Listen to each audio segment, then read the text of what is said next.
Well, good morning. It is good to be back. Thank you, Brian, for speaking last Sunday on hope. Today, I want to bring you a different style of hope. James is hitting us with chapter 3 on the tongue. And this is one of those where I'm actually surprised to see you since you knew what the topic was. But let's just say it all together. We're in this together, right? We're in this together. And I want to share some things with you today on this chapter 3 on the tongue. It's very interesting to me how James, the half-brother of Jesus, does some things in his book that are so unique. He writes 5 chapters, and in chapter 1 he talks on the tongue. Chapter 2 he speaks on the tongue. Chapter 4 he speaks on the tongue. Chapter 5 he speaks on the tongue. And the very center core of his time in 5 chapters, chapter 3, he dedicates to the tongue. So I think James is looking at his avenue of ministry and being a strong, mature Christian as, let's get the tongue right. He puts it dead center. And I want you to get that. The tongue, such a small piece, has such a powerful impact. Such a powerful impact. And I want us to all realize that today we're in this together. Last time I checked, and I haven't gone around and checked all of you because I'm not a doctor, but I would assume that all of us have a tongue. Right? When you go to the doctor, what do they ask you to do? Stick out your tongue. Stick out your tongue. When you're very young, did anyone ever teach you to stick out your tongue? Anybody have to teach you to stick it out? No, I don't know. Well, this little boy didn't have to learn how to stick it out. It didn't take him long to figure out how to stick his tongue out. What does sticking your tongue out, what does it mean? When you do it like that, what does it mean? Come on. Nah, what is it? Nah. What? You can't touch me type thing, right? Yeah. Bullwinkle, yeah. A tongue is a powerful part of us. It is a very powerful part of us. In just a minute, I'm going to share with you some statistics. And before I go there, I want to just set over the arching look at it, and that is that I am not going to degrade any form of social media or texting or phone calling. I'm just sharing information with you. So don't think of me in that way because I use social media and I use texting. It's the modern way we communicate and different things. But I'm going to share with you a lot of different statistics along those avenues so that you can see how things have progressed in our culture. The tongue can be used in many, many ways. We can use it to praise people. We can use it to tear people down. We can use it to encourage different aspects. We can self-talk. How many of you self-talk? And I don't mean just inside your mind. You really talk to yourself, right? Those of you that are willing to admit it, I am one of those that is willing to admit it. And is it not true that you are embarrassed every time somebody walks up and you're talking to yourself? Now, what I figured out, just so you can have this tidbit of information, if you'll put one headphone in, you can talk to yourself all day and people don't know you're really doing that. Okay? So put one headphone in and you can talk all day long to yourself and people think you got a conversation going on. So it works. Trust me, I use it a lot. Anyway, little piece of each of us can unlock a radical change in each one of our lives. That's really what I want to get at today. This thing in our mouth that God specifically, I think, specifically placed it behind a cage of teeth and covered it with our skin because it is powerful. Had he put it out here like an arm, we'd be really dangerous. But some people have actually called it a concealed weapon. And the rabbis back in the olden days actually said that the tongue was not a knife, it was an arrow. Because a knife, you had to be close in order to do damage, but an arrow you can shoot from long range. And the tongue has a lot of power. But as we look at things today, I want you to look at the tongue as something that can unleash something radical in your life. This was a revelation for me, and I really want to hand it off to you. And I hope that you will grab it for what you need it for, because I think it can unbind a lot of things in your life. So let's look forward at some stats before we dig into God's word. The average person will speak between 7,000 and 20,000 words a day. That's a lot of words. That's a lot of words. Some of us are better than that. Some of us can go beyond that. Some of us can self-talk 20,000. The average person has a vocabulary of 25,000 words inside their brain. 25,000 words. That's a lot of words. Now, what's really interesting to me is that just about 20 years ago, maybe 30 years ago, when Angie and I got married, these statistics were different. These statistics were quite a bit different. Back in those days, it was men would speak 20,000, women would speak 30,000. Times have radically changed. And I want to share with you some of the reasons why those changes are occurring. In a lifetime, an average person will speak an equivalent of a 32-volume Encyclopedia Britannica 19 and a half times. Some of you don't even know what an Encyclopedia Britannica is. But if you grew up having to go to the actual library in school, and there were these volumes, and you open it up and the print was so small, the average person will speak through the entire set 19 and a half times in their lifetime. That's staggering.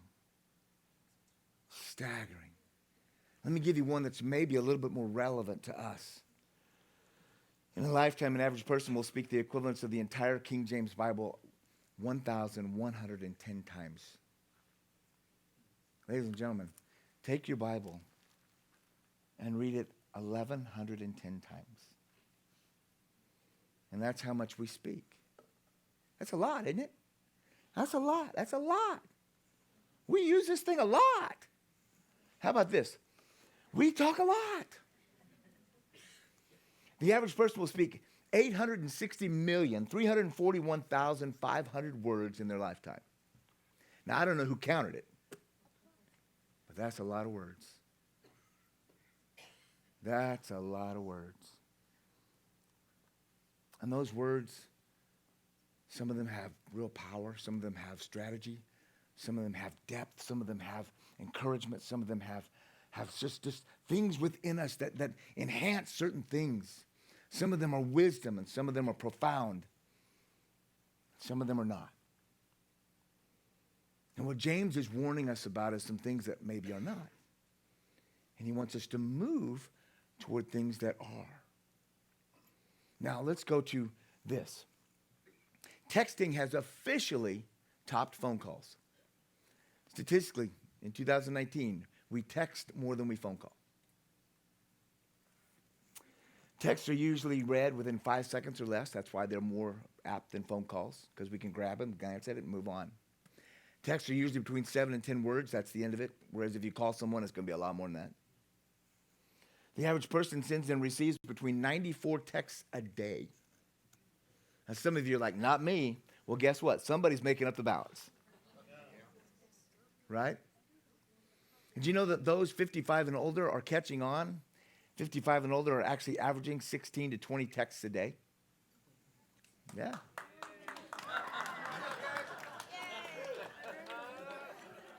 Yeah, well done. Well done. You're on the train. Those of you that are 18 to 24, you're texting anywhere from 125 texts a day. Boom, boom, boom, boom.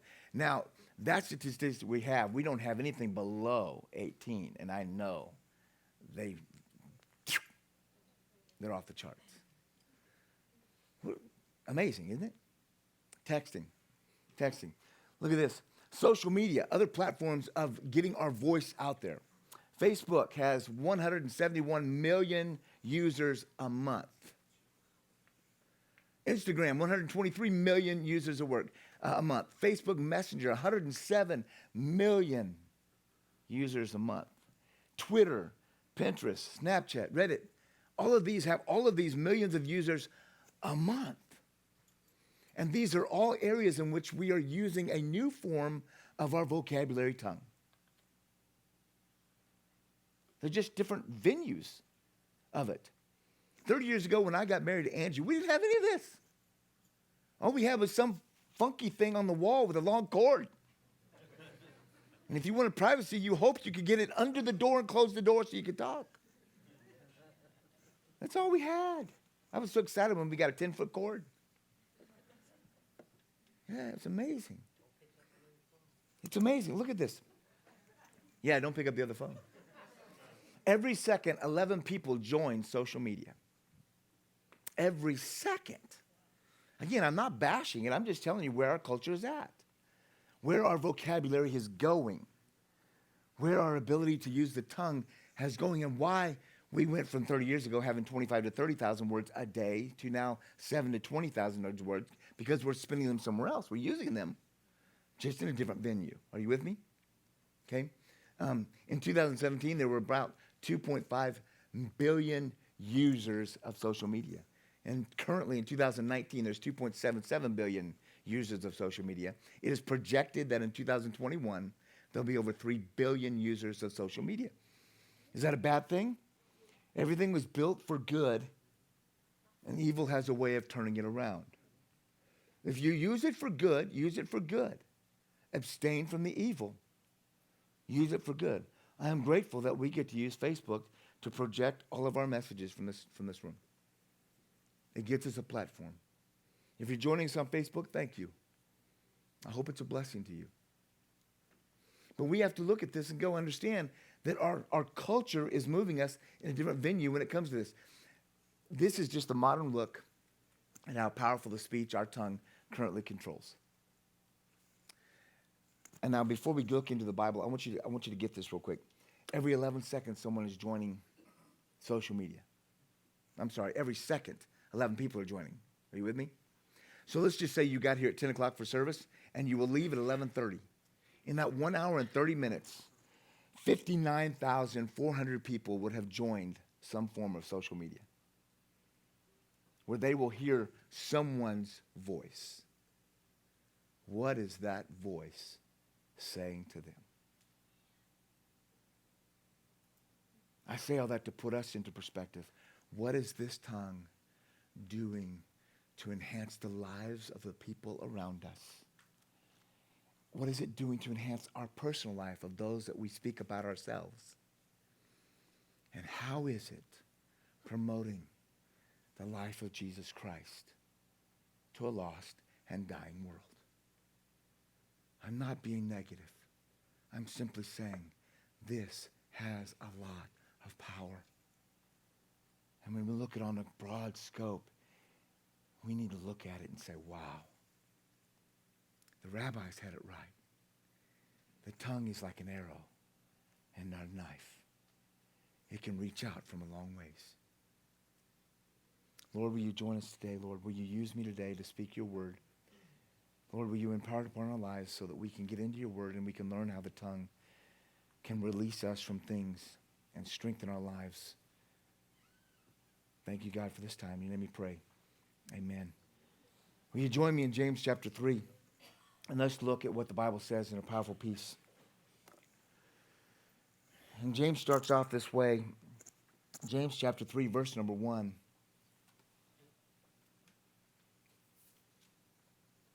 It says, my brethren, let not many of you become teachers, knowing that we will receive a stricter judgment. Right from the get-go, James is forecasting responsibility. Forecasting responsibility. Saying, let not many of you become teachers.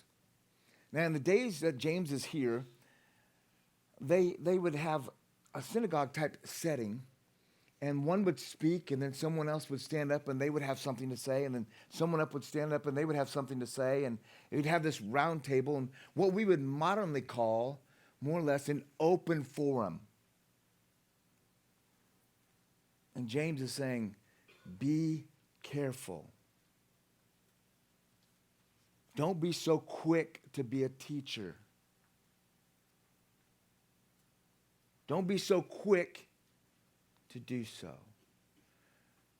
And what he's saying to us is, those who are given the office or placement or responsibility of a teacher are going to be held to a high standard. And you need to know that going in. A standard of the words that you say must be true in the eyes of God, or God will hold you. There was a pastor years ago, I think his name was Knox. He stood up to speak and began to weep and finally had to leave the pulpit because the intensity of speaking was so heavy. And I will be honest with you, and I will tell you, There's not a Sunday goes by that I'm not nervous and fearful to stand up here before you. And you're not the one that scares me. I don't mean that arrogantly. I mean, this scares me. Because if I teach it wrong, I'm responsible. And I love you enough to teach it to the best of my ability based upon what God has given to me to speak. Based upon the calling that he put upon my life to pastor. As a young boy, I watched, and I don't mean disrespect, but I watched as we had preaching contests for young men. I actually had people ask me, don't you want to do that? And I said, no. No, I don't. I don't. Because it scared me to preach. And it wasn't that I couldn't do it. It was that I understood what this was. Because my dad gave me a full understanding of what this was. And I didn't want to jump into something that I didn't have a full understanding of. And I say to people that if you teach in ladies' ministry, men's ministry, children's ministry, student ministry, in any capacity within this church or outside this church, whatever you've been given the responsibility to teach, do not take it lightly. Be prepared. Don't go in and think that you can off the cuff handle it. Now, I know there are times when you jump into a children's classroom that you've got to be spontaneous.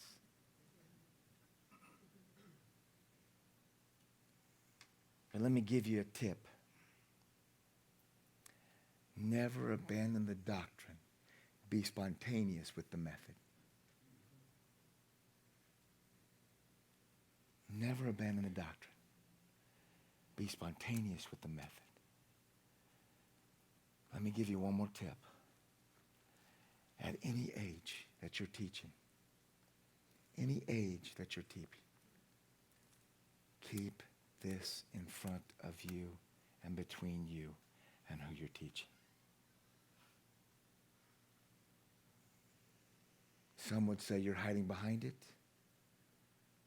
That's fine. I want to say, I want to put it between us so it filters whatever foolishness I say. Because God is the ultimate authority. So what James is saying to us is saying, don't be so quick to be a teacher until you understand the responsibility that it bears. And when you understand the responsibility that it bears, love God to teach people. Use your tongue. Let's move forward. I'm going to skip past 2 through 5. I want to get to verse 6 through 12. I want to look at this real quick and just see where things go. If you'll read with me, verse number 6 through 12. And the tongue is a fire, a world of iniquity. The tongue is so set among our members that it defiles the whole body and sets on fire the course of nature, and it is set on fire by hell. For every kind of beast and bird and of reptile and creature of the sea is tamed and has been tamed by mankind, but no man can tame the tongue. It is an unruly evil full of deadly poison. With it we bless our God and Father, and with it we curse men who have been made in the similitude of God. Out of the same mouth proceed blessings and cursings. My brethren, these things ought not be so. Does a spring send forth fresh water and bitter from the same opening? Can a fig tree, my brethren, bear olives? Or can a grapevine bear figs? No spring yields both salt water and fresh. James has just really given us an explicit look at bipolar looks at this thing. And he's saying to us all, the mouth that you bless God with. And if you look at this in verse number 9, it says, when you bless God and Father, that is the actual word Yahweh. Yahweh. Now I want you to grab this.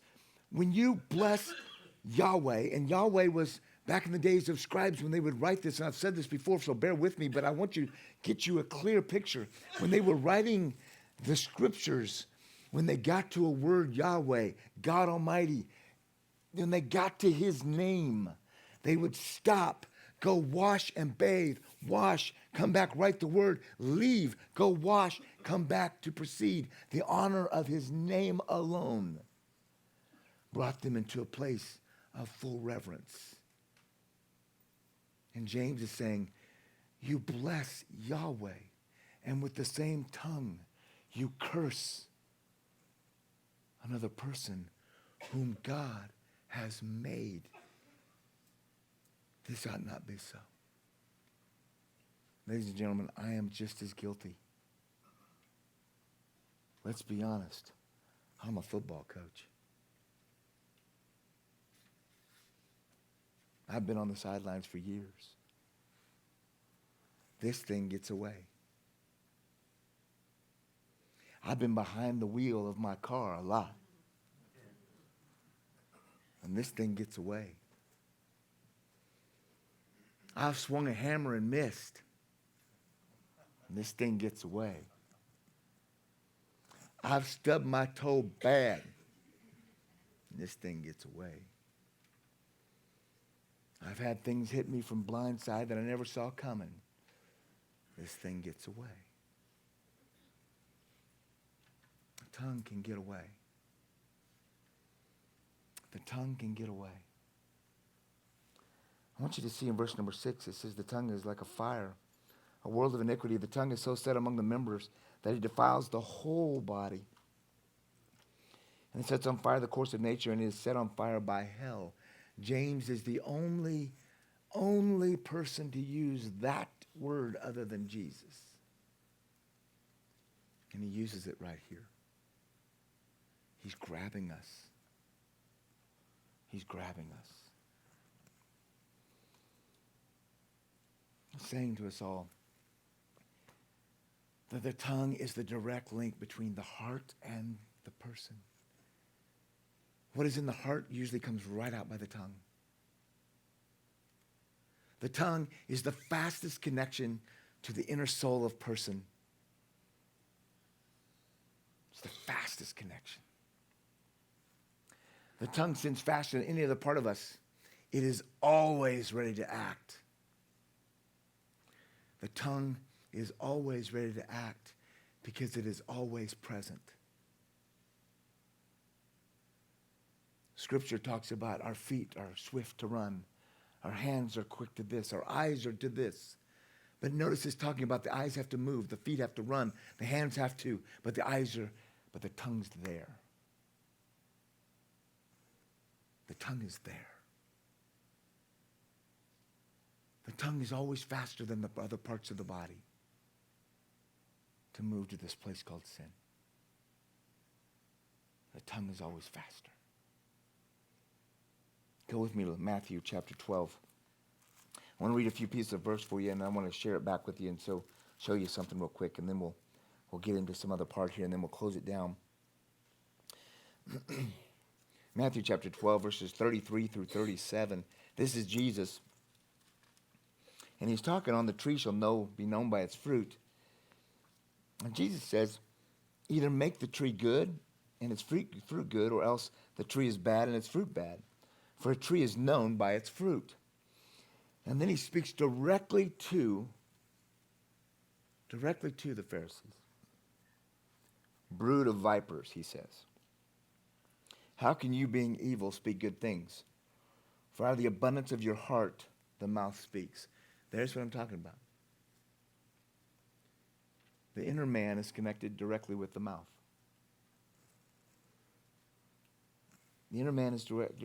He says, a good man out of good treasure of his heart brings forth good things.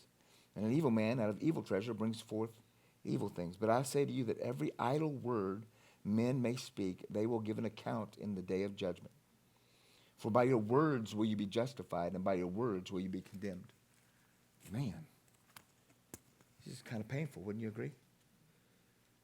Now, you just need to understand that you're getting it in this short amount of time. I've been dealing with this for 2 weeks getting ready for you. Sometimes don't you wish you could take back certain things? There's that old school object lesson, which I didn't do for you today. Is you take a tube of toothpaste and you squeeze it out and you can't get it back in, right? How many of us have ever had something just come right out and we wished we could have controlled that? Right? Now, there's other times when we knew it was coming out and we couldn't control it. Then there's other times that we didn't care it was coming out. We had self-thought it out. We had self-promoted it out. We were ready for it.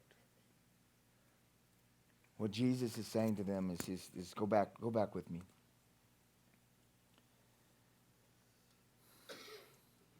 Verse number 8. But no man can tame the tongue, is unruly evil, full of deadly poison. James is going back to what Jesus said, brood of vipers. Can a viper bite you without poisoning you? He's going to inject you.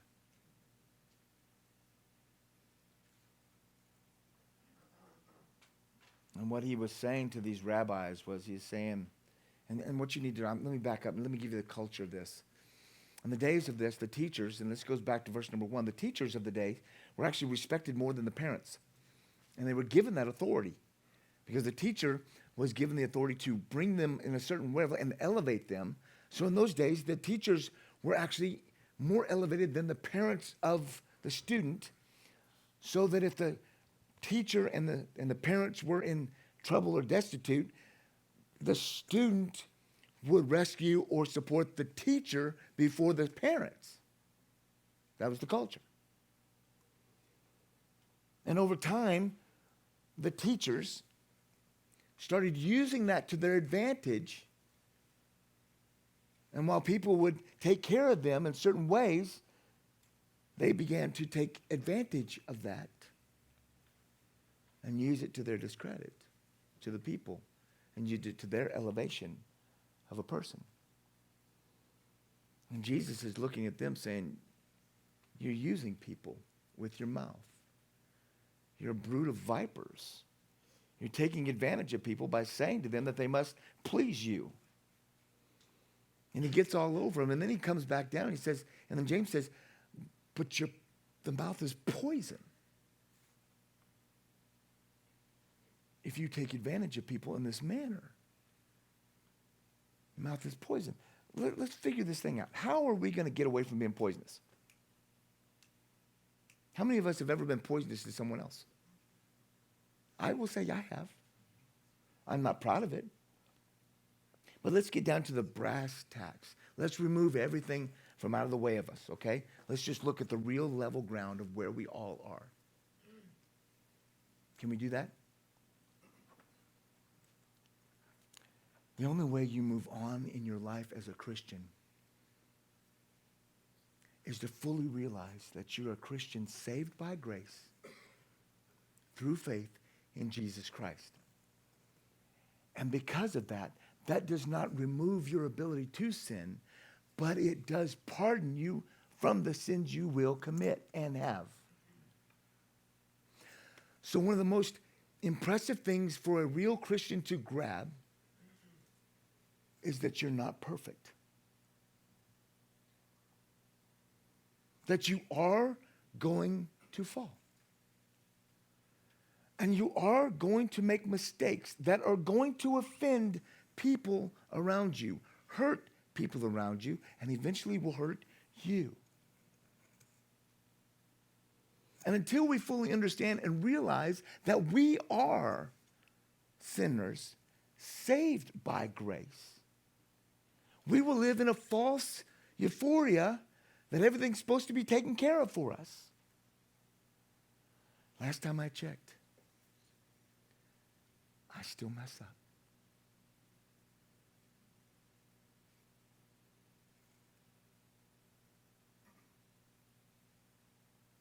But I want to give you this tidbit.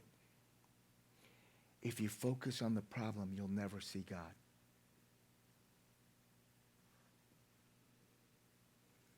Acknowledge the problem and give it to God. If you focus on the problem, you'll never see God.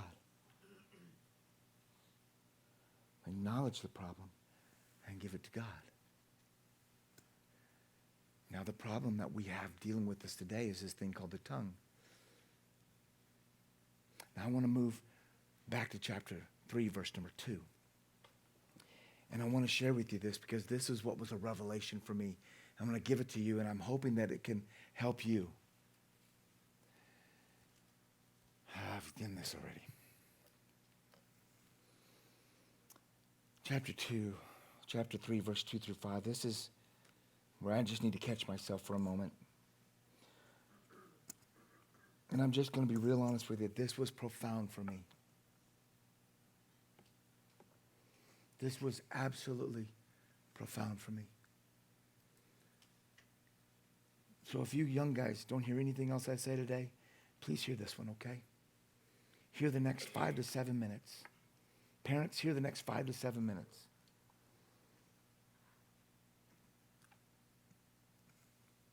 Verse number 2 through 5. For we all stumble in many things. If anyone does not stumble in word, he is a perfect man, able to also bridle the whole body. Wow. For we all stumble in many things. Solomon, in 1 Kings chapter 8, verse number 46, he actually says these words, and it's very, very stern. This is his prayer and a dedication of the temple. In verse number 46 of 1 Kings, this is Solomon. He says, when they sin against you, for there is no one who does not sin. That's Solomon's words. The wisest man to ever live. And he's praying to God. He says, when they sin against you,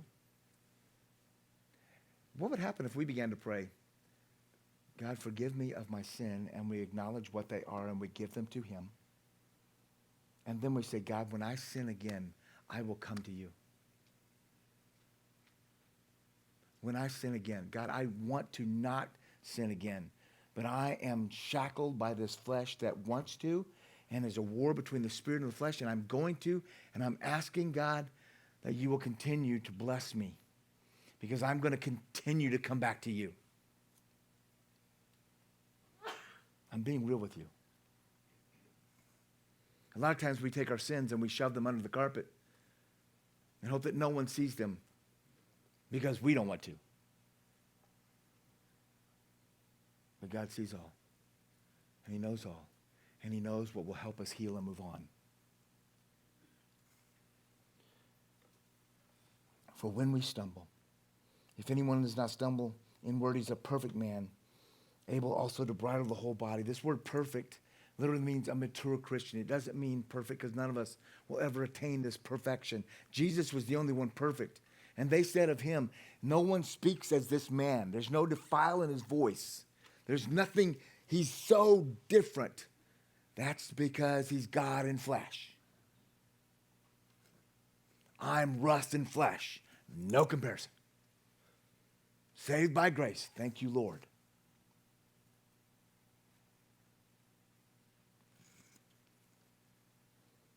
But look at this.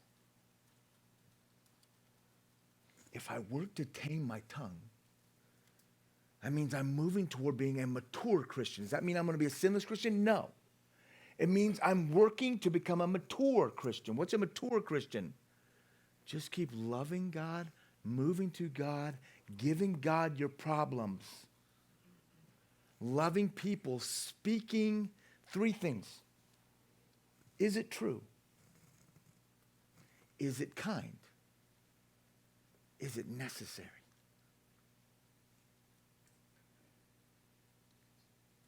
When you speak to other people, is it true? Is it kind? Is it necessary? Speaking to people that way.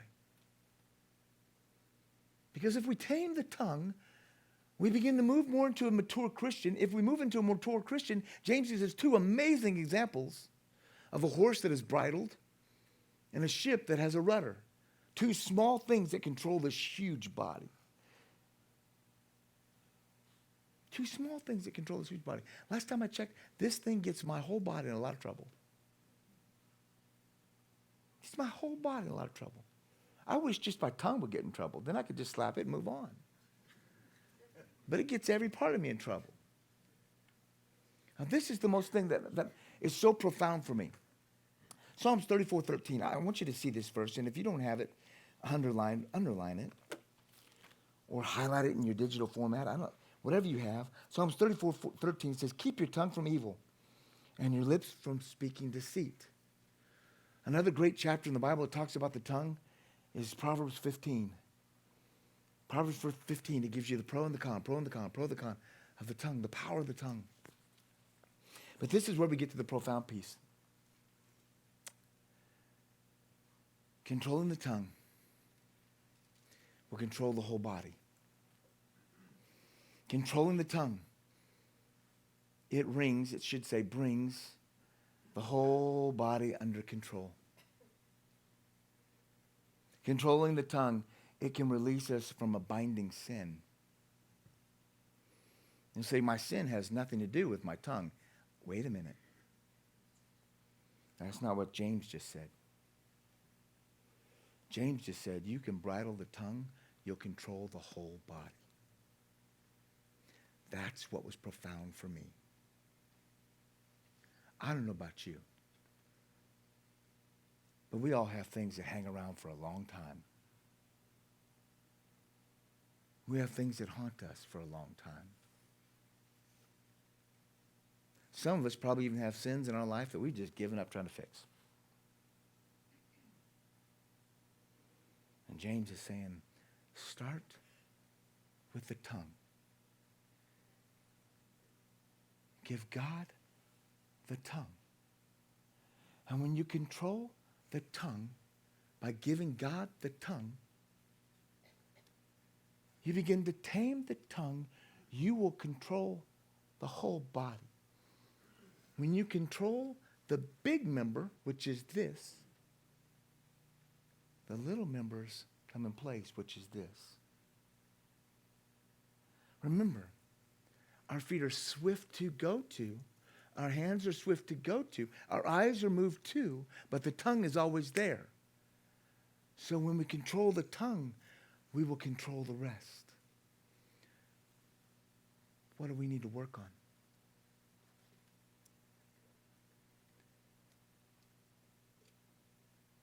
Is there sin that you want to break free from?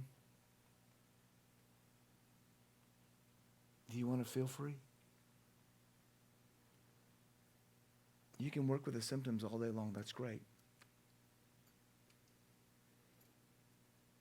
But if you want to take a biblical approach at it, ask God to give you the strength and let him help you tame your tongue. And when you bring that under control, you can feel the release of a binding sin. Because sometimes the binding sin no one knows about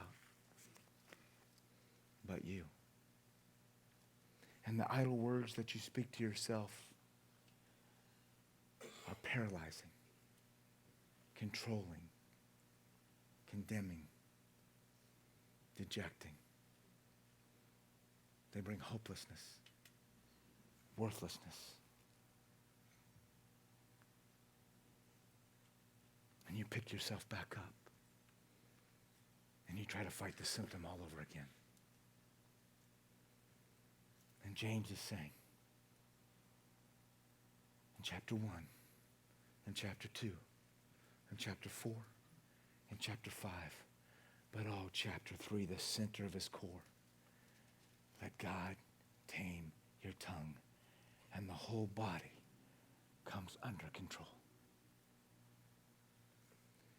Give God your tongue. Lord, I give you this day. I love you, God. And this has been so profound for me, God, that you have given us this concept that the tongue is so powerful. God, we have so many venues to use their tongue now in this modern world. And I'm asking, God, that you would help me continue to pastor the way I need to pastor. To continue to every day give you my tongue.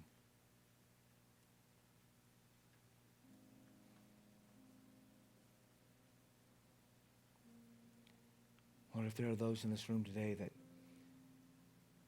have felt captive by something in their life, God, I ask that you would give them the courage and the strength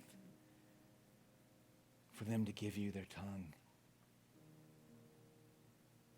For you, God, to begin to break those chains free. God, I believe in your word.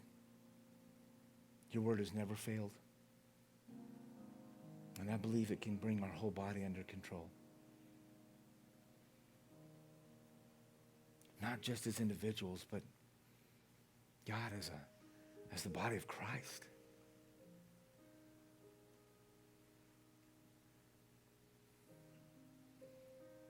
God, let us acknowledge that you've placed us here with great responsibility to represent you, to lead people to you, so that you can redeem them. God, we don't have the power to save ourselves.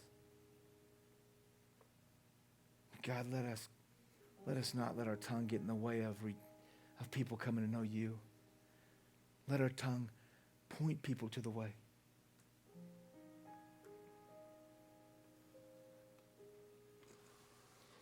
Ladies and gentlemen, I won't be long. I just need to ask a simple couple questions because it's heavy on my heart. As I've said, and I've said it several times today, and I don't mean to belabor it, but this was massively profound for me this week.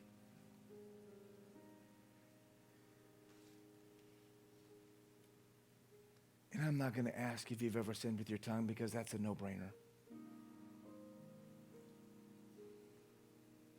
What I want you to know is, as your pastor, I just want to pray with you and alongside of you that if you have something in your life that you want to break free from,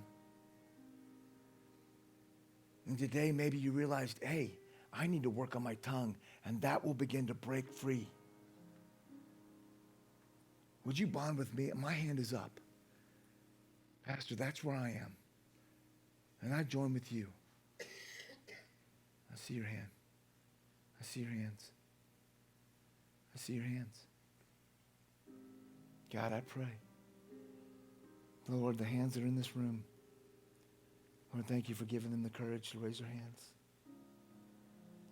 And Lord, I bond with each one of these people that we would give you this unruly tongue.